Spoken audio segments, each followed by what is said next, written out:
बाद वो भले कितना ही ढंग का प्लान सोच रहा हो, कितनी ढंग की स्ट्रेटजी बना रहा हो, कितने ही ढंग के आक्रमण के बारे में सोच रहा हो, हथियार लाने के बारे में सोच रहा हो, पर उसको लगता है कि यार बाद में कर लेंगे, शिकार मस्त है। उसको कोई कह देता है कि साहब थोड़ा आज शाम को चकमक चकमक हो जाए, तो तैयार था। ये नहीं कि शाम को मेरी उनके साथ मीटिंग है, मैं ये प्लानिंग बनाऊंगा, मंत्रियों के साथ बातचीत करूंगा, इनकम के सोर्सेज ढूंढूंगा, नहीं।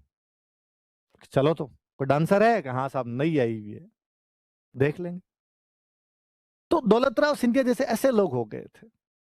आप लोग भी, मुझे कई बार लगता है कि दौलतराव सिंधिया हो, पढ़ रहे हो, मन में खूब है आपके कि पढ़ाई करनी है, फाड़ दूंगा मैं किताबें।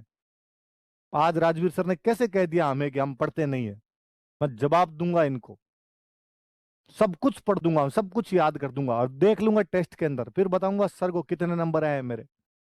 इतने में कोई आपका दोस्त आके कहता है चाय, चाय तो हो ही जाए। दौलतराव सिंधिया तो कम से कम शेर का शिकार पे तो कंसंट्रेशन तोड़ता था, आप तो चाय पे तोड़ देते हो यार। तो दोस्त आ कहते चाय तो बना ले, आओ ला यार। राजवीर सर को तो बाद में सुना दें कहाँ सर जा रहे हैं, कहाँ अपने जा रहे हैं, यहीं बैठे हैं, फाइनल सिलेक्शन दिखाना है सर को, तो इन टेस्टों में नंबर से क्या होता है। आप कंसंट्रेशन तोड़ देते हो। क्लास चल रही है, मराठों के पतन के कारण पढ़ रहे हो, खूब समझ में आ रहे हैं आपको, ऐप भी बफरिंग नहीं कर रहा है, कोई व्हाट्सएप पे एक मैसेज आ जाए, थोड़ा इस प्रकार का मैसेज आ जाए जिसमें जीव लग सके अपना, आपको क्लास की, मैं क्या ही बोलूं, वैसे शब्दों का क्या इस्तेमाल करूं, छोड़ रहे, फर्जी फर्जी बात करता रहता है, बोरिंग बोरिंग, खुद ही तारीफ करता रहता है, हिस्ट्री अच्छा सब्जेक्ट है, हिस्ट्री अच्छा, क्या पढ़ा है रे ये जो अभी ऊपर मैसेज आया ना इमोजी के साथ, जिंदगी ये है। तो आप सारे दौलतराव सिंधिया हो, आपका कंसंट्रेशन तोड़ना इतना इजी है जिसकी हद नहीं। ये लैला मजनू की किसकी कहानी है कि मजनू को जब वो मृत्युदंड वगैरह दे रहे थे, तो लैला को जब समाचार मिला तो लैला दौड़ती जा रही थी, या लैला को जब पकड़ लिया था मजनू दौड़ता जा रहा था, ऐसा ऐसा दिया, उल्टा है तो भी मेरे याद नहीं, मजनू का याद आता है कि मजनू को जब मृत्युदंड दे रहे थे, लैला दौड़ती जा रही थी मजनू को बचाने के लिए। रास्ते में कोई बादशाह या सुल्तान उस टाइम का जो भी रहा होगा, वो नमाज पढ़ रहा था, लैला दौड़ रही है, ध्यान ही नहीं उसका किधर भी। इन बिटवीन वो जो बादशाह बैठा था उसके पास से निकली वो तेज गति से, उसके दुपट्टा यूं बादशाह के चेहरे पे लगा, बादशाह की नमाज में भंग पैदा हुआ, बादशाह खड़ा होता उससे पहले लैला आगे निकल गई थी। लैला जब वापस लौट रही थी वहां से,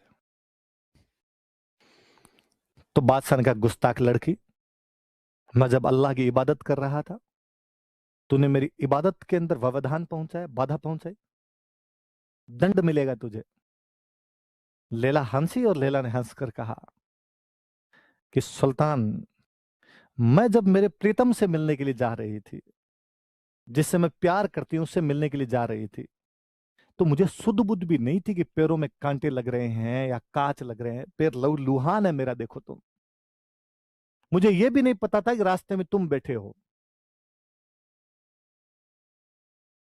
लेकिन मैं तो एक मनुष्य से जिससे मैं प्यार करती हूं उससे मिलने के लिए जा रही थी, तब भी मुझे आसपास का वातावरण की सुध बुध नहीं थी। तुम उस सर्वश्रेष्ठ व्यक्ति की इबादत कर रहे थे, उसके सम्मान में सजदा किया हुआ था, और इतना क्या ध्यान तुम्हारा कमजोर कि दुपट्टे से भंग हो गया। सुल्तान ने माफी मांगी, सुल्तान ने कहा कि हाँ बात तो सही है, मैं तो उस अल्लाह से प्यार करता हूं, तो उस प्यार में तो इतना रम जाना चाहिए कि आसपास के वातावरण का ध्यान भी नहीं रहे। आप ही मन सोच के मुस्कुरा कह रहे होंगे कि सर एग्जैक्टली आप वाली बात सही है। प्यार वाला मामला जब आता है ना सर, ऐसा कोई मैसेज आता है तो हम आपका भी ध्यान नहीं रखते हैं, पूरा उसमें खो जाते हैं। प्रीतम का जब मामला आता है तो हमें क्लास उलास कुछ भी नहीं चाहिए सर, वेरी गुड, बहुत सही करते हो, ऐसा तुम्हें भी करना चाहिए। इस कहानी से यही शिक्षा मिलती है।